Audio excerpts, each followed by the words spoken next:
Што вели народот, ете Господе донесе и во селото Ивени. Дојдовме да видиме каде се наоѓа.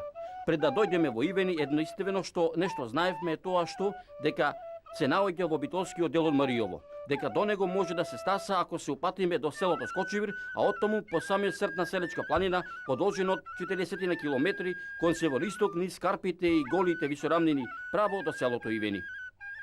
На почетокот ни се причинуваше дека мощно брзо ќе поминеме оваа етапа, рутински што се вели. Така ни изгледаше.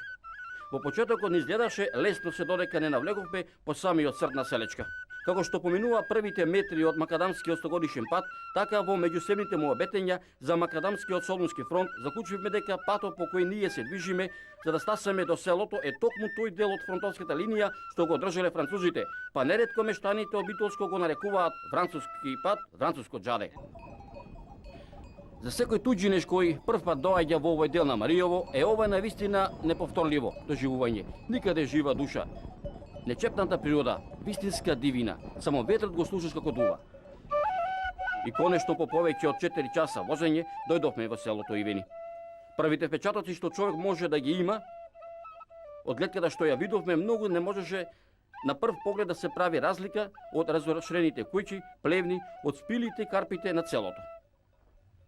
Во селото имаше само 3 до 4 куќи, во кои живеат 80-годишната Крстина Велковска, незиниот син Стојче и селаните Марко, Митра и Тиро. Со овие четворица селани си разврзнавме моабет за некогашното убаво Маријовско село Ивени.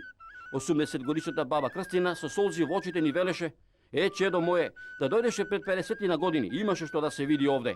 Ти си првото дете што доаѓаш во селово. Општинарите оидеа порано, па сега ти. Седи до мене на случајово да ти кажам јарно и лошо и убаво.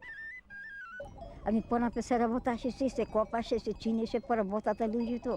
Садеа ченки, садеа нивје, жнија, вршеа, чини. По работа се тиштеа. Ами сега не ја одат се на работа се. Се на работа не работаа се тука. Како што работа не ни е тога. Не работаа се така. Што раѓаше овде кај се ова селово? Што се сееше тогаш на време? Се, нивје се сееше, ченки се сееше. Ченки ти садеа пред 2 недели, 3 недели за да стигнат да се скопаја порано. Се садеше, сето го садеме. Градина садеме, ченка садеме, нивието, се, овес, јачмен, се, ќе береме до Богоројца нам. Никој ќе вршат до Богоројца мало нам, не може да се собере. Баба Крстина во муабетот ни рече: прошетајте ни селото, јас сум стара, нозете веќе не ме држат. Ама тука е и Марко, добар човек е, да не го заборавите и Митрата, и Стојаната, да ги прашали и нив, со нив јас живеам. На муабетењето што се вели му нема крај.